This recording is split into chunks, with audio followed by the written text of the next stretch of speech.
Mobile খুললেই চারিদিকে cockroach জনতা party slogan. কোথা থেকে এলেই ককরোচ জনতা পার্টি। 1 মিনিট সময় দিয়ে সবকিছু ক্লিয়ার করে দিচ্ছি। সবকিছু শুরু হয় তখন যখন ভারতের সুপ্রিম কোর্টে এডুকেশন সিস্টেম নিয়ে প্রশ্ন উঠতেই প্রধান বিচারপতি সূর্যকান্তবাবু মন্তব্য করেন, দেশের কিছু যুবকদের কোনো কাজ নেই, তারা সারাদিন ব্লগ বানায় আর রুলিং পার্টির বিরুদ্ধে ভিডিও করে। আর সেই কটাক্ষই যেন জেনজিদের এক করে দিল।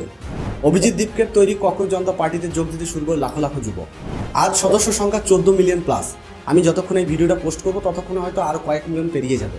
আর এই পার্টির ম্যানিফেস্টোগুলো দেখুন। রিটায়ারমেন্টের পর কোনো চিফ জাস্টিসের জন্য রাজ্যসভায় সিট দেওয়া হবে না।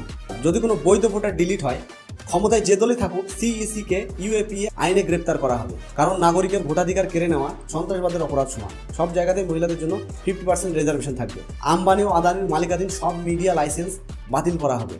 আর গদি মিডিয়ার অ্যাঙ্কারদের ব্যাংক অ্যাকাউন্ট তদন্ত করা হবে। যে কোনো এমএলএ বা এমপি যদি একটি দল ছেড়ে অন্য দলে যোগ দেয়, তাহলে তাকে 20 বছরের জন্য নির্বাচন লড়া নিষিদ্ধ করা হবে। আর সব থেকে ইন্টারেস্টিং ব্যাপার হলো এই পার্টিতে যোগ দেওয়ার এলিজিবিলিটি ক্রাইটেরিয়া।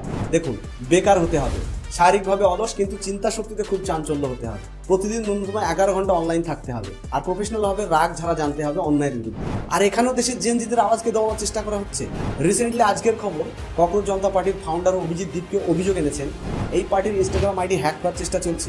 আপনার কি মনে হয়, এটা কি শুধু একটা মিম পার্টি, নাকি ভারতের জেনজিদের নতুন রাজনৈতিক বিপ্লব? কমেন্টে জানান।